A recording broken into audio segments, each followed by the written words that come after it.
네, 성경은 우리의 구원에 관련된 책이다 라는 얘기를 우리가 누누이 많이 들어왔습니다. 그래서 성경을 볼 때 어떻게 볼 거냐, 구원의 관점에서 봐야 된다는 얘기죠. 그래서 구원의 관점인데 두 부류가 나오죠. 하나님의 관점, 그리고 하나님의 그 계획에 따른, 구원의 계획에 따른 인간의 반응. 이 반응 입장에서 두 가지를 보는 거예요. 성경을 그때그때마다 다른 걸로 보지 말고 그 전체의 통으로 여러분이 보신다면은 하나님이 이런 식으로 역사하신다. 그리고 그 역사하심에, 이 계획하심에 사람들이 어떤 반응을 보이느냐에 따라서 전혀 이 길로 가고 저 길로 가고 반대 길로 가는 것들을 발견할 수가 있습니다. 그래서 우리는요, 그래서 어떤 이는 하나님부터 점점 가까이 가는데 어떤 이는 하나님부터 점점 멀어지는 인생을 가는 그런 사람들을 많이 봐요. 특히 가족들, 형제들, 그 입장을 보면은 그런 것들을 더 많이 발견할 수 있어요. 한 집안에서 태어났는데 한 사람은 왜 같이 태어나서 같은 집안의 분위기 속에서 왜 한 사람은 믿음의 길로 가고 한 사람은 세상의 길로 갈까? 그런 것들을 또 말씀 속에서 많이 발견할 수 있거든요. 그래서 충분히 다 은혜의 길로 갈 수 있음에도 불구하고 그렇게 가지 못하는 이유들은 무엇이 있을까? 그러한 것들을 한번 우리가 돌아볼 수 있는 그런 시간을 갖기를 원합니다. 자, 이 모든 것들은 먼저 결론을 낸다면은 하나님의 계획하심이에요. 은혜를 버리고 세상에 가는 것도 하나님의 계획이시고 또한 믿음의 길로 가는 것도 하나님의 계획이에요. 근데 오해는 하지 마시기 바랍니다. 처음부터 누구를 딱 찍어서 너는 처음부터 구원 못 받아, 그런 의미는 아니거든요. 하나님께서는 모두가 다 구원받기를 원하시는 분이다. 그런데 하다 보니까 하나님의 실수는 아니에요. 하나님의 실수가 아니라 인간의 어떠한 일들이 결과적으로 하나님을 벗어나는, 하나님부터 멀어지는 그런 것을 선택하는 자들에 의해서 이런 현상이 발생한다는 것입니다. 하나님은 그런 것들이 일어날 것까지도 아신 거거든요. 왜? 사람들에게는 자유의지라는 부분들이 있잖아요. 그렇지 않다면 하나님께서는 우리를 기계적으로 만드셨겠죠. 처음부터 무조건 기계적으로 만드셔서 무조건 순종하게 되어 있고 그냥 하나님의 명령대로만 무조건 하게 되어 있죠. 이제 그러한 하나님이 아니라 우리에게도 자유의 의지를 주셨기 때문에, 근데 그 자유의지를 우리가 선하게 사용해야 한다는 것이거든요. 근데 여러분이 뭐 드라마나 여러 가지 많은 것들, 이 사회현상, 주변의 삶을 돌아보면은 어떤 일을 여러분이 경험하십니까? 정말 좋은 데 나오고 좋은 것들을 열심히 공부했는데 선하게 사용되어지는 사람들이 있거니와 악한 일에 사용되어지는 사람들이 있잖아요. 요즘에 드라마 뭐 제목들을 또 보니까 검사와 판검사들에 관련된 일 드라마들이 최근 들어서 엄청 많이 나오는 것 같아요. 텔레비전에서조차도 그런 부분들이 많더라고요. 근데 그거 보면은 그러한 사람들이 공부를 열심히 했잖아요. 거기 들어가려고 그 누구보다 열심히 했던 사람들일 거예요. 근데 그 중에는 선하게 사용되어지는 사람이 있거니와 어떤 사람들은 악한 일에 도모하는 일로 빠져가는 사람들이 있는 거거든요. 그것은 하나님이 그렇게 만든 게 아니라 본인들의 선택이거든요. 본인들의 유익을 따라, 이익을 따라서 그런 길로 가서 악한 일에 사용되어지는 그런 면들이 있거든요. 그건 한 예입니다. 의사도 마찬가지로, 목회자도 마찬가지고 우리에게 주어진 게 있는데 그것들을 버리고 다른 선택을 하게 됨으로 인해서 엉뚱한 결과로 나아가게 되어지는 일들이 많습니다. 그리고 여러분도 마찬가지겠죠. 지금까지 살아오신 과정이 있는데 내가 배우고 훈련받은 것들이 있는데 선하게 사용되어져야 되는데 악한 일에 우리가 쓰임받을 수가 있거든요. 내가 원하든 원치 않든 나를 그렇게 악하게 사용하는 자들에 의해서 악한 일을 도모하는 자처럼 우리가 흔히 공범이 될 수 있는 소지도 있습니다. 충분히 있습니다. 범죄자가 되는 건 하루아침에 되는 거잖아요. 우리가 뭐 음주운전 같은 경우 했었을 때 예전에도 하루아침에 전과자가 되어지고 범죄자가 되어지고 낙인 찍혀지고 이런 일들이 되어지는 것처럼 우리 주변에는 우리가 멀쩡한 것 같으나 조금만 벗어나면, 레일에서 벗어나면 금방 이상한 사람처럼 되어버려요. 타락한 사람처럼 되어버려요. 그게 우리들의 연약한 모습이고 그런 모습들을 가지고 살고 있습니다. 그래서 우리가 한시라도 우리 자신을 돌아보는 것들을 놓치지 말아야 되고 계속 돌아봐야 돼. 내가 지금 어떤 삶을 살아가고 있는가? 다른 사람한테 손가락질 하기 전에 나를 돌아보면서 내가 지금 어떤 걸음을 하고 있는가. 이건 중요해요. 정말 중요합니다. 왜? 내가 온전해져야지. 내가 더 온전한 나로 말미암아서 선한 영향력을 끼쳐야지. 이런 태도가 우리에게 있어야 되는 것인데 우리가 나를 항상 제외해놓고 다른 자들을 가르치려고 하는 것이 우리의 모습이기도 합니다. 우리 항상 나부터 돌아볼 수 있는 그런 삶을 살아가시기를 소망합니다. 그래야지 내가 더 바른 선택, 옳은 선택의 선택을 할 수가 있습니다. 여러분한테 최근에 제가 두 가지 사람의 종류를 발견하게 되어지는데요. 하나는요, 좋고 나쁨의 선택이 있습니다. 좋고 나쁨을 많이 그것을 중심으로 삶을 살아가는 사람이 있고요. 한 사람은 옳고 그름에 대한 부분을 가지고서 판단하면서 살아가는 사람이 있습니다. 참고로 저는 옳고 그름에 대한 판단을 좀 많이 하는 쪽에 속합니다. 그래서 옳고 그름에 대한 어떤 것들을 보면은 누가 가야 되고 누가 피해를 당하고 있는가 이런 것들이 제가 많이 살펴보거든요. 그래서 제가 차별을 싫어한다는 이유도 어떻게 보면 옳고 그름에 대한 부분들이 제가 그쪽이 더 발달했기 때문에 그렇게 볼 수 있고요. 뭐 참고로 제 아내 같은 경우는 이제 저는 옳고 그름이라면 제 아내는 좋고 나쁨에 대한 그런 관점이 더 큰 것 같더라고요. 이게 참고사항입니다. 여러분도 다 제가 어느 정도 보여져요. 어떤 것이 여러분한테 더 중요한지. 그런 것이 있는데, 그렇다고 우리가 저한테 옳고 그름만 있는 것이 아니라 저도 좋고 나쁨이 있겠죠. 근데 제가 그것보다는 옳고 그름에 대한 부분들이 더 영향이 더 커서 세상을 판단할 때, 또 여러분을 바라볼 때 그런 관점이 더 크다라는 사실입니다. 이제 그런 관점에서 여러분 생각할 때, 그래서 이건 두 가지가 어느 한편에 속해 있으면 안 된다는 얘기죠. 두 가지를 잘 섞어야 된다. 여러분이 필요에 따라서 옳고 그름의 문제. 여러분이 예전에 그랬죠. 어떤 분이 강단에서 이 물은 그냥 옛날 전통적으로 하면은 일반 물이어야 되는데 어떤 사람이 커피를 마시면서 설교를 했었을 때 어떤 성도가 막 지적질을 하는 것이 그건 옳지 않지 않습니까? 그런 얘기를 지적했다는 얘기죠. 아주 몇십 년 전에는 그래요. 그런 식으로 목사가 물 마시면서 해야지 어떻게 커피 마시면서 합니까? 이렇게 설교한 걸로 인해서 한때 미국에서도 그런 일이 발생했던 것이거든요. 이제 그런 부분들이 있는데 이것은 어떤 문제로 접근할 수 있겠습니까? 옳고 그런 문제입니까? 좋고 나쁨의 문제입니까? 좋고 나쁨의 문제잖아요. 내가 기호식품이라고 하잖아요. 커피를 마시면서 설교하는 게 무슨 문제가 되겠습니까? 그런 관점에 놓고 봤었을 때 내가 그런 얘기를 하는 것이 한 예를 든다면은 여러분 집에서 흔히 치약을 중간부터 짜는 사람이 있고 아래부터 짜는 사람이 있죠. 그 아래부터 짜는 사람 입장에서는 중간부터 짜는 사람 하는 행위 보면은 막 뭔가 모르게 짜증이 나고 화가 나죠. 그것은 어떤 문제일까요? 옳고 그름의 문제입니까? 좋고 나쁨. 그렇죠. 좋고 나쁨의 문제잖아요. 그래서 좋고 나쁨의 문제는 어떻게 보면 싸울 일은 아니다라는 얘기죠. 이것은 서로 투쟁해가지고 끝까지 고수할 일은 아니고 상대방 의견을 받아들이든지 아니면은 그대로 그냥 저 사람은 중간부터 짜라 하든지 나는 밑에부터 짜면 되니까 그냥 무시하고 때로 존중해주면서 가도 될 문제라는 얘기죠.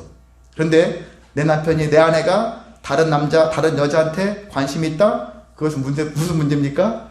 당연히 옳고 그름의 문제겠죠. 이런 것은 적극적으로 싸워서라도 그 일을 해결을 봐야 되겠죠. 자, 그런 것들이 있습니다. 그래서 여러분이 살면서 정말 내 주변에 옳고 그름의 문제인가? 또 좋고 나쁨의 문제인가? 이런 접근을 했었을 때 좋고 나쁨의 문제, 이런 문제가 있다면은 여러분이 조금 넉넉한 마음으로 바라봐도 될 거라고 생각이 듭니다. 그래서 흔히 제가 빨간 매뉴기를 탁 칠했는데 옛날에 제가 이미 그랬잖아요. 제 누나를 보기 전에는 옛날에 빨간 칠하면은 뭐 타락한 여자 같이 제가 생각이 들었었거든요. 빨갛게 칠해버린 빨간 입술에 빨간 손톱 매뉴기 칠하면 그랬었는데 그게 옳고 그름의 문제는 아니잖아요. 좋고 나쁨의 문제. 난 저거 싫어. 이런 문제잖아요. 그래서 그 사람 보고 그거 안 칠했으면 좋겠어. 제발 칠하지 마. 이렇게 강요할 필요는 없다는 얘기죠. 그 사람이 칠하고 싶은 건 그 사람의 자유니까. 그 사람의 개성이니까. 이렇게 볼 수가 있는 것인데 우리가 이런 모습도 때로는 좋게도 여길 수도 있다는 얘기죠. 빨간색이 나쁜 건 아니고 좋게 여길 수도 있다. 그래서 제가 제 누나가 한번 칠한 것을 보고서 빨간 매니큐어도 참 매력적이구나. 그 다음부터는 빨간 매니큐어를 누가 칠한 거 봐도 전혀 아무렇지도 않고 매혹적이다, 매력적이다 이렇게 봐지더라고요. 충분히 바꿀 수, 그 사람이 바뀌어지는 게 아니라 내가 바뀌어줄 수 있는 삶인 것이죠. 그래서 여러분이 좋고 나쁨의 문제라면은 한번 어떤 사건이 발생하면은 이게 좋고 나쁨의 문제인가 옳고 그름의 문제인가를 한번 여러분이 걸러서 판단하시고 그것을 이 사람과 끝까지 내가 한마디로 투쟁을 해서 이것을 선하게 바꿔야 될 문제인가 아니면 그 사람의 개성으로 여기고 존중해 줄 것인가 이런 것들을 여러분이 잘 지혜롭게 판단하시면은 선한 역사가 있게 될 줄을 믿습니다. 아멘. 일단 가정에서도 그렇지만 직장에서도 그렇죠. 그리고 교회 안에서 그런 일이 발생해요. 성도 입장에서는 목회자가 봤을 때 아 목사님 왜 저런 식으로 할까? 저건 안 돼. 이런 식으로 하면 안 되는 것들이 있잖아요. 그런 것들도 여러분이 보시고 목사도 성도들한테 무조건 안 돼. 옳고 그름의 입장으로 접근은 안 되고 이런 것들을 좋고 나쁨의 문제와 옳고 그름의 문제를 잘 분별할 수 있는 것. 이런 두 가지를 여러분이 분별만 잘해도 여러분이 정말 좋은 분별력을 가지면서 살게 될 줄을 믿습니다. 제가 보니까 그래요. 그런 것들을 여러분이 이 두 가지만 잘 구분해서 삶 속에서 잘 구현해 내신다면은 훨씬 그 전보다 지혜로운 인생을 살게 될 줄을 믿습니다. 자, 그래서 우리가 이러한 뭔가의 선택을 할 때 선택의 판단 기준이 이렇게 옳고 그름 그리고 좋고 나쁨에 관계된 것들이 주변에 참 많다라는 것들을 염두에 두시면서 여러분은 항상 하나님이 원하시는 선한 것, 선한 옳고 내 뜻이 아니라 하나님 뜻대로 옳고 그름을 판단하시길 바랍니다. 그게 공의예요. 하나님의 공의. 하나님의 공의대로 하나님께서 역사하실 것을 믿고 그리고 은혜라는 부분은 하나님께서 좋고 나쁨의 입장에서도 접근해서 이걸 연결할 수가 있을 것인데 일단 우리가 이런 옳고 그름의 문제를 분별력 있게 잘 행하신 이후에 여러분이 좋고 나쁨의 입장에서 신앙생활을 감당해내시기를 소망합니다. 네, 그래서 우리가 이 관점에서 이 하나님의 구원의 관점, 하나님의 계획, 구원의 계획과 이것에 대한 반응, 이것을 어떻게 볼 수 있느냐면은 이 한 집안에 쌍둥이를 태어난 에서와 야곱 이 두 사람의 관점을 통해 가지고 어떻게 해서 이 두 사람이 신앙이 갈렸는가라는 것을 살펴보려고 합니다. 먼저 에서를 보겠습니다. 에서를 보면은 에서와 야곱 사실 목적한 건 아니죠. 두 쌍둥이가 태어날 거라고 생각은 안 했지만은 아버지가 이삭이 이들을 탄생하기까지 20년이라는 시간이 걸렸어요. 20년 동안 어찌된 일인지 자식을 못 낳았어요. 근데 20년 후에 낳은 자식이 쌍둥이였어요. 이게 쌍둥이 나왔는데 20년의 기도의 응답이라고 볼 수 있겠죠. 그래서 에서가 그리고 기도의 응답으로 태어난 아들이었는데 근데 태어날 때부터 뭔가 모르게 약간 불행한 측면도 있어요.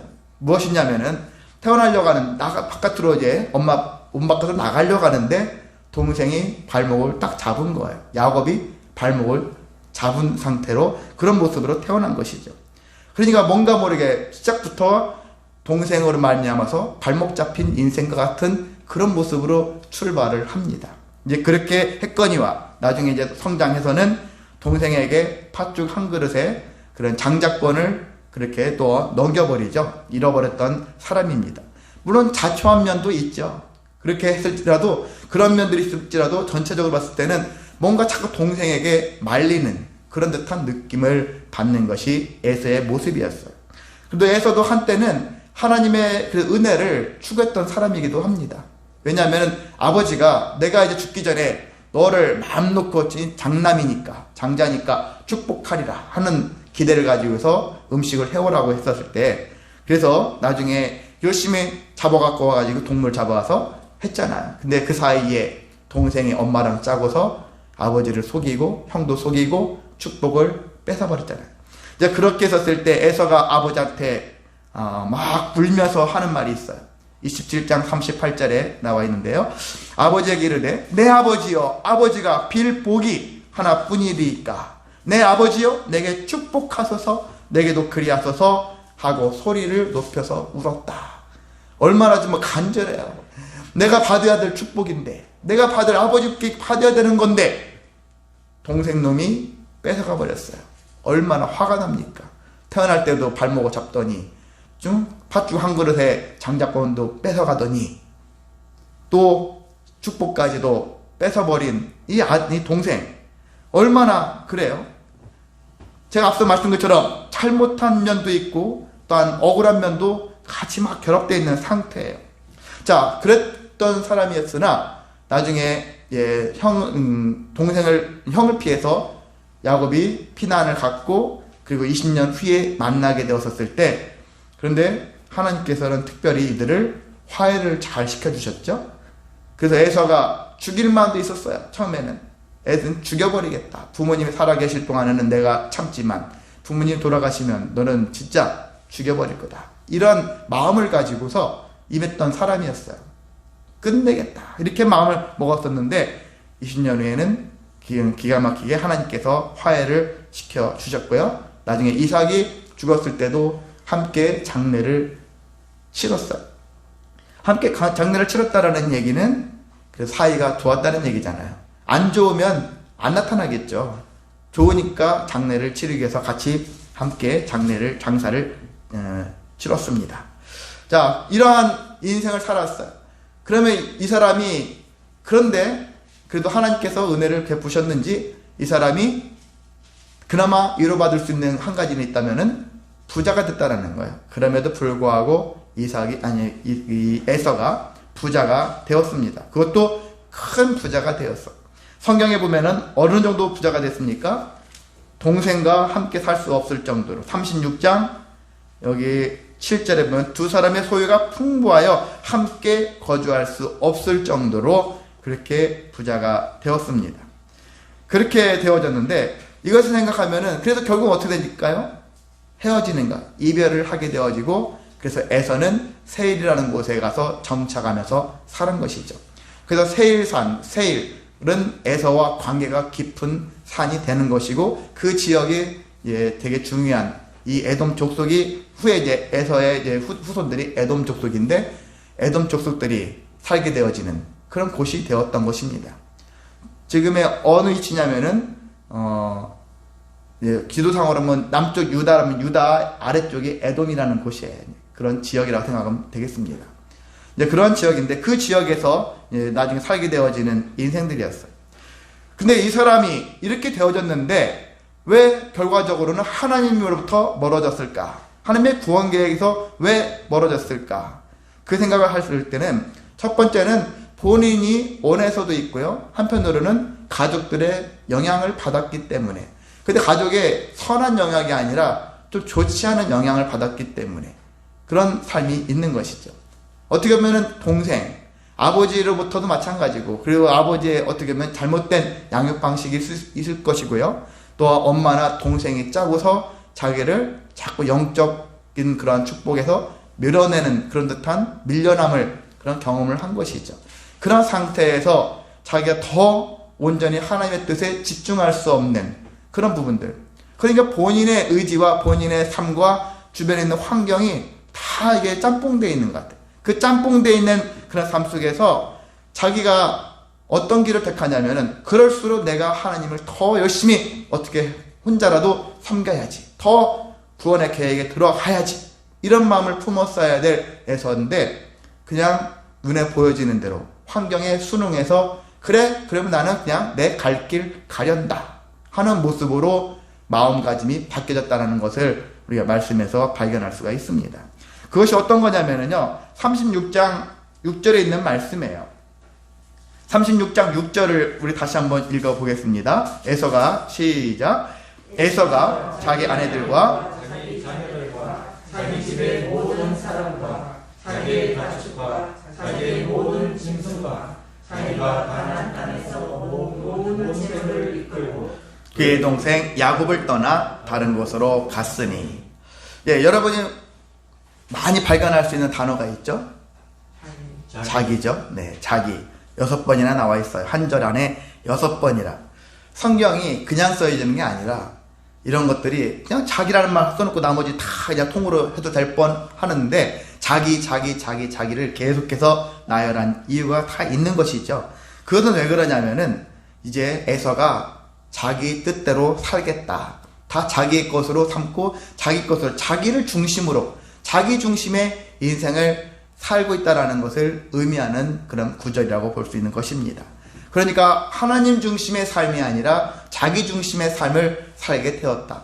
하나님 뜻이 저기 더 이상 중요하지 않아요. 그냥 내 뜻이 중요해요. 내게 주신, 내게 발생되어 줄 수 있는 삶으로. 그래서 결과론적으로 그는 육적으로는 부자가 됐어요. 근데 영적으로는 상대적으로 더 가난에 그는 빠진 상태가 되었다라는 것입니다.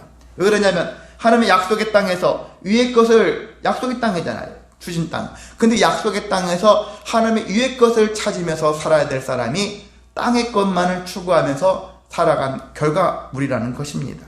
땅의 것이라는 건 별거 아니에요. 우리가 세상 사람들이 그렇게 추구하는 것들이잖아요. 돈이나 명예나 권세나 이런 수많은 것들, 그런 것들이 땅의 것이에요. 근데 이것을 또 무조건 땅의 것이냐? 그렇지는 않아요. 이것이 또 하나님의 것일 수도 있어요. 전제 조건은 뭐냐면은 위의 것, 제가 지난 수요 모바일에도 위의 것은 예수님이라고 했잖아요. 예수님을 찾는 자, 예수님으로 말미암아 구원을 찾는 자, 그것을 소망하는 자, 이것이 확보된 자에게는 재산도 재물도 권세도 은혜예요. 귀한 선물입니다. 그런데 구원, 하나님의 위의 것을 우리가 배제하고선 땅의 것만 추구했었을 때는 이것이 나한테 온전한 복이라고 볼 수는 없는 거거든요. 진짜 참 복이 되려면 우리가 위의 것, 예수 그리스도와 먼저 동행하여서 구원받은 백성의 삶을 살아야지. 사는 상태에 있었을 때 이 재물이 나한테 복이 될 수 있는 것입니다. 그래서 여러분이 그런 인생 사셔야 되는 거예요. 그냥 무조건 이것만 주세요, 저것만 주세요가 아니라 주님과의 그런 관계가 먼저 형성된 후에 나한테 권세가 있었을 때 그것이 참 은혜가 될 수 있고 복이 될 수가 있습니다. 근데 이 에서 같은 경우는 그것을 빠뜨리는 거예요. 세상에서 흔히 부귀 영화를 누리면 나는 복받은 자다 라고 마음의 만족함을 가지고 살아가는데 그게 아닌 거예요. 그건 언제든지 나한테 복도 되지만 화를 입힐 수 있는 소지가 있다. 제가 누누이 말씀드렸잖아요. 많은 재산이 나를 복되게 하지만 많은 재산이 나를 수명을 단축시킬 수도 있다. 항상 위험을 내포할 수 있는 부분이 있잖아요. 건강한 것이 좋긴 하나 건강한 것이 나를 더 주님으로부터 멀어지게 하고 세상의 다른 길로 가게 할 수도 있다. 이런 면도 있다는 것이죠. 그래서 항상 우리는 주님이 먼저다. 주님으로 말미암아서 만족함이 있은 후에 다른 것들이 채워지는 은혜를 여러분이 사모하며 살아가시기를 바랍니다. 자, 에서는 많은 소유가 있으니까 결과적으로 형제간에 더 가까이 행복하게 지낼 수가 없게 되어졌어요. 오히려 그렇습니다. 여러분이 아브라함과 조카가 왜 헤어졌을까요? 먹고 살기 힘들어서요? 그렇지 않잖아요. 기근에 빠졌었을 때 이들은 애국도 같이 갔고 그래서 다시 가나안 땅으로 올라왔고 이렇게 살았어요. 정말 먹고 살기 힘들었을 때는 같이 함께 더 오손도손 더 살았을 것 같아요. 더 도와가면서 배려하면서. 그런데 소유가 서로 많아지니까 종들이 서로 싸우기, 목자들끼리 싸우고 그러니까 아브라함이 조카 보고 네가 원하는 대로 가라. 그렇게 하니까 물이 많은 곳 가나안 땅에 소돔과 고모라 땅으로 갔지 않습니까? 그래서 헤어졌잖아요. 여기도 마찬가지죠. 동생과 재산이 서로 너무 많으니까 함께 거할 수가 없어서 결국 헤어지는 그런 결과를 가져오지 않습니까? 이렇게 많은 재산이 사람과의 관계를 흐트러뜨리는 일들이 주변에 많습니다. 이 아브라함과 롯, 에서와 야곱뿐만이 아니라 많은 우리 삶 속에서도 그런 일이 발생하죠. 부모가 재산이 많으면 나중에 유산으로 그 재산을 서로가 노리는 사람들이 많죠. 작은 돈이라 해도 그걸 내 몫이라는 것을 항상 염두에 두면서 뭔가 노리려고 하고 그러면서 가족들이 많이 헤어지잖아요. 이런 부분들이 우리 안에 있습니다. 여러분이 그래서 그런 와중에 우리는 그게 우선이 아니라 하나님으로부터 멀어지지 않는 그런 은혜를 누리시기를 소망합니다. 그래서 진짜 최고의 복은 땅의 복이 아니라 하늘의 신령한 복이다. 구원의 복, 이 땅에서 정말 자유라는 그런 상급, 세상에서 말하는 자유가 아니죠. 하나님이 주시는 그 은혜의 자유를 여러분이 누리며 살아가는 것이 진정한 하늘의 복이고 그 복이 채워졌을 때 땅의 복도 더 풍성해진다. 그런 은혜를 체험하시기를 소망합니다. 자, 이렇게 되어져서 이렇게 이 에서가 결과론적인 점점 하나님의 구원의 계획에서 멀어졌잖아요. 이건 하나님의 뜻일 수도 있지만 에서의 뜻이 더 강하기 때문에 이런 현상들이 발생한 것입니다. 그래서 이 현상들이 왜 발생했느냐면은 지금 아까 36장 6절에 있는 말씀처럼 자기를 버리지 못한 결과다라는 것이거든요. 나를 버리지 못하면 이와 같은 일들이 언제든지 일어날 수가 있는 것입니다. 우리가 저와 여러분은 이제 구원받은 백성의 삶의 길로 가고 있다 할지라도 우리가 틈틈이 자기라는 것이 나오잖아요. 나라는 것이 나오잖아요. 내 중심의 삶이 나옵니다. 내가 완전히 죽지는 못하니까 나라는 것이 나올 수밖에 없어요. 또 우리도 언제든지 에사와 같이 구원에게서 멀어질 수가 있는 삶을 살아갈 수 있거든요. 그래서 우리가 조금 더 집중해야 되고 정신을 차려야 되거든요. 끝까지 나는 구원의 역사에 깊이 들어가는 것을 계속해서 우리가 나 자신을 돌아보면서 나아가야 하는 것입니다. 예수님은 우리한테 뭐라고 말씀하셨습니까? 아까 찬양도 했죠. 주님을 따르리 자기를 부인하고 자기 십자가를 지고 나를 따르라. 그래서 우리가 자기라고 강조했었을 때는 그냥 다른 거 필요 없고 나 중심의 인생이라는 것이 아니에요. 나를 버리고 내 십자가를 지고 자기 십자가를 지고, 이때는 자기라는 말을 써도 되고 자기라는 말일 땐 중요하죠. 자기 십자가를 지고 나는 주님을 따르겠습니다. 이때는 이 자기라는 말을 주장해도 돼요. 왜? 주님이 원하시는 길이니까. 이때는 가능하지만 다 필요 없고 나 중심의 삶을 살아가겠습니다 할 때는 이때의 자기는 우리가 그 자기를 빼야 하는 것입니다. 그래서 우리가 자기 십자가를 지고 주님을 따르는 자가 되자. 이러한 삶을 살아냈을 때 여러분은 저 구원의 역사 깊이 들어갈 수 있습니다. 네, 두 번째는 야곱입니다. 야곱, 우리가 전통적으로 야곱하면 욕심이 많은 사람이다 그렇게 얘기하죠. 근데 한편으로는 제가 딱 봤었을 때는 무슨 욕심이 많은 사람일까? 재물에 대한 욕심이 많은 사람일까? 그렇지 않은 것 같아요. 보기에는 재물에 대한 욕심이 많은 것처럼 보일 수 있는데 그것보다는 영적인 그러한 욕심이 많은 사람이다 라는 것을 제가 생각할 수 있습니다. 우리도 사람마다 그런 사람들이 있어요. 저도 MBTI 같은 그런 것들 이렇게 체크해 보니까, 얼마 전 체크해서 보니까 그런 거 나와 있더라고요. 제가 생각한 저 같은 부류의 사람들은 성공의 기준이 한번 사회적으로 어떤 성과를 이뤄서 많은 재산을 갖고 좋은 집 좋은 차를 가지고 있으면 성공한 거야, 이렇게 판단하는 그러한 사람들의 생각과는 다르다고 하더라고요. 저 같은 스타일은 그것이 중요하지 않고 어떤 꿈꾸는 것들, 소망, 이상적인 것들, 그런 것들이 실현되어지는 그런 부분들이 진정한 성공이다. 이제 약간 영적인 부분의 그런 차원으로서 접근하는데 사람마다 다 차이는 있어요.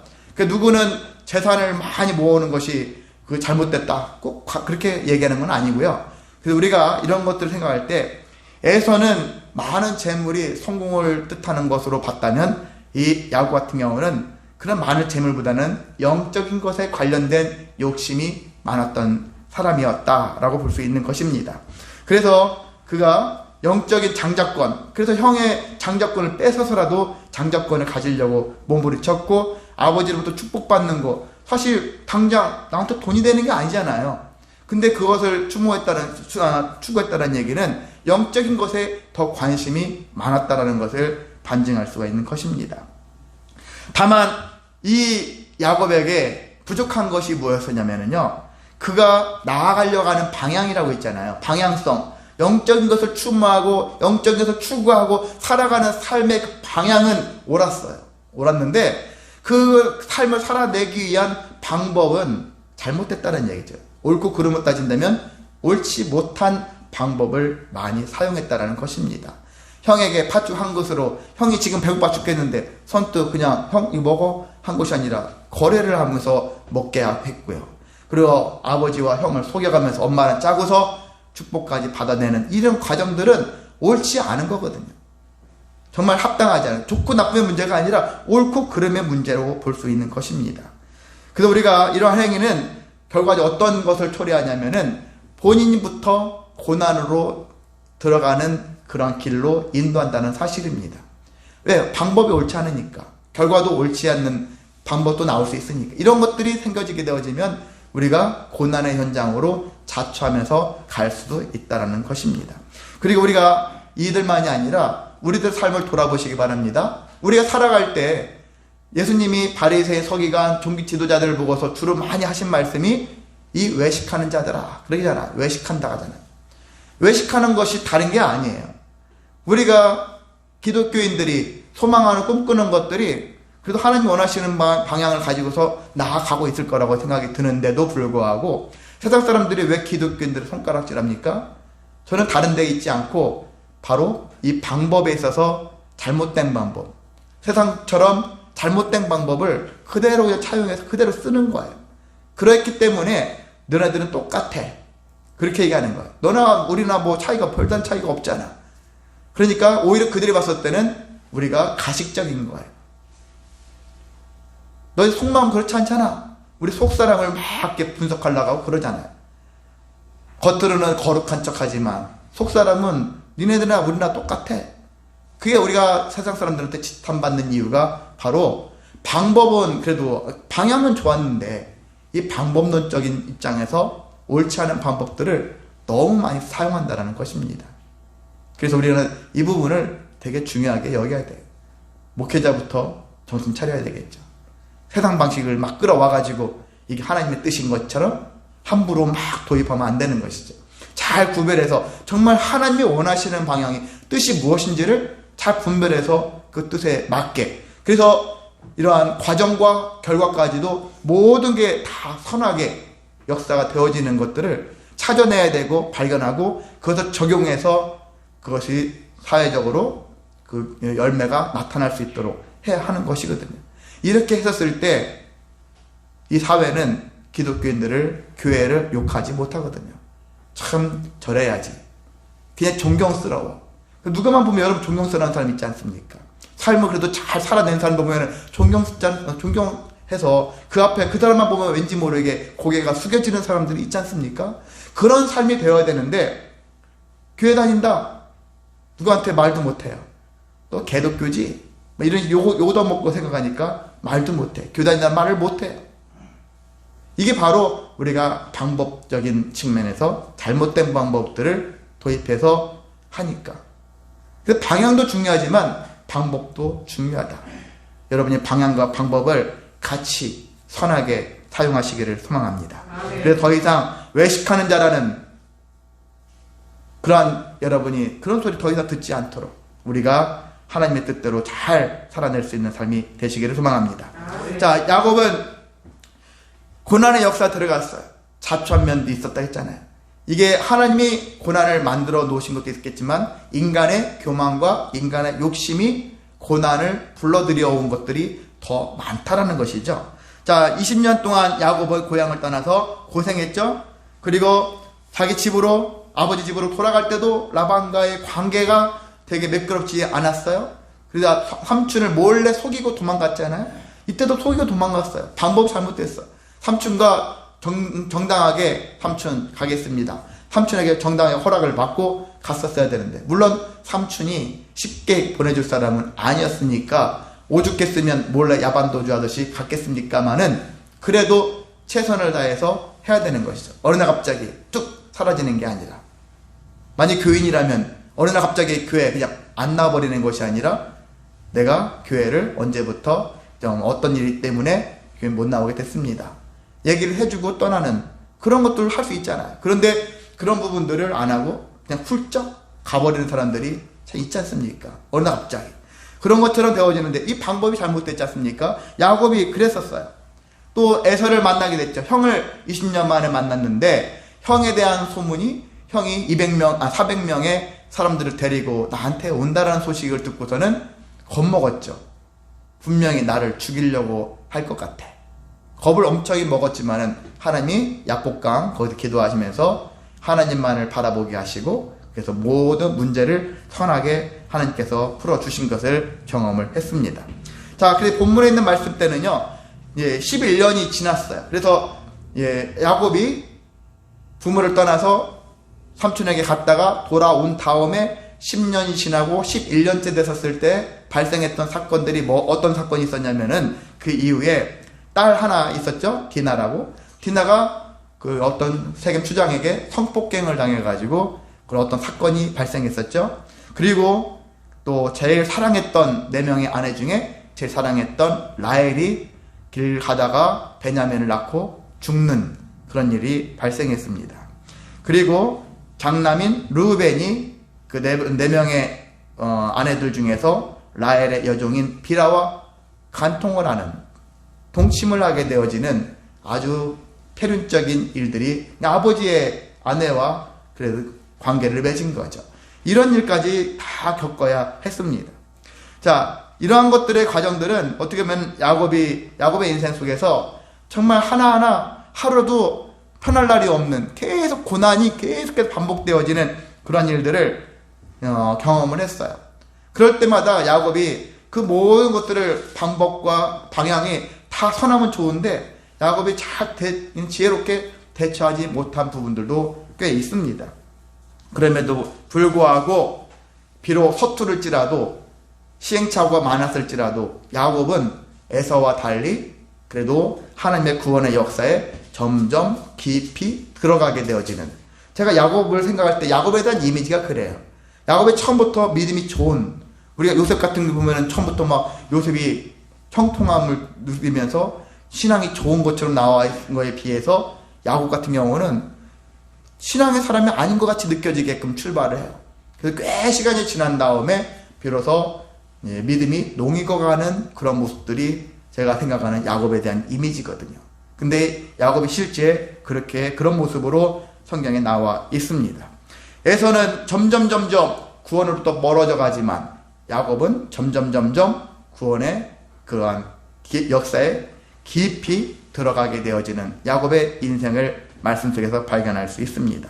물론 야곱은 이걸로 끝난 게 아니에요. 고난이 끝난 게 아닙니다. 그 이후에도 요셉 사건 때문에도 골치 아팠죠. 요셉을 편애했기 때문에 성경에 보면 편애했어요.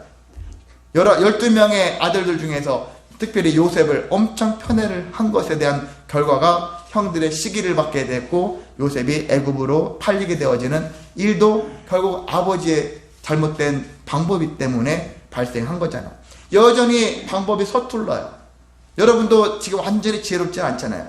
저도 최대한 방법을 선하게 하려고 해도 저도 방법론적으로 잘못된 판단을 하고서 그런 착오를 일으켜서 어떠한 안 좋은 현상을 우리가 경험할 수도 있거든요. 그럼에도 불구하고 하나님께서는 이 모든 것들을 다시 구원해. 그래서 나중에 총리가 되어지고 기근이 와가지고 다 굶어 죽 뻔했는데 총리가 되어진 요셉으로 말미암아서 이 야곱 가문이 이집트로 가게 되어졌고 그 나중에 거기서 구원받는 그런 길로 가게 되어지는 이 구원의 여정을 여러분이 성경을 통해서 쭉 이어나가면은 우리의 인생이 이어갔구나. 그래서 우리는 결론적으로 생각할 수 있습니다. 하나님은요, 우리가 일단 방법이 선해야 되죠. 방향이 제대로 된 방향을 가져야 되고요. 그리고 방법론적으로는 아직 지혜가 우리가 하나님의 지혜에 미치지 못하기 때문에 시행착오를 할 수밖에 없는 상태일 수도 있습니다.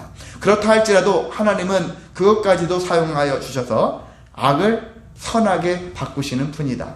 근데 이것은 다 구원의 역사에 깊이 들어가는 자가 체험할 수 있는 부분입니다. 근데 여러분이 지금 사시면서 이 삶 속에서 방황하잖아요. 뭔가 뜻대로 되어지지 않았을 때 힘들어지고 고통스럽고 괴롭고 짜증나고 빨리 절망스럽고 포기하고 싶은 그런 일들이 많은 이 삶 속에서 우리가 매를 맞으면, 이 매는 아니고 이 고난이라는 이러한 삶 속에서 거할지라도 우리는 그것들을 튕겨버리고 에서처럼 내 갈 길, 자기 길을 가련다 이런 삶이 아니라 더 주님의 뜻에 깊이 나아가시기를 바랍니다. 우는 아이가 그렇잖아요. 울면서 어떻게 하죠? 부모님한테 혼나는데 울면서 아이가 참 지혜로워요. 좀 어린아이가. 부모님한테 혼나면 날수록 부모님께 더 가까이 나아가는 아이가 있고 부모님 싫어. 그래서 부모님을 떠나는 아이가 있죠. 여러분은 행여나 삶 속에서 어려운 일을 당할지라도 하나님 싫어, 하나님 없어 그렇게 하지 마시고 하나님께 더 가까이 나아가셔서 그런 믿음의 구원의 역사에 깊이 들어가셔서 구원받은 백성의 삶을 살아내시기를 주님의 이름으로 소망하고 축복합니다.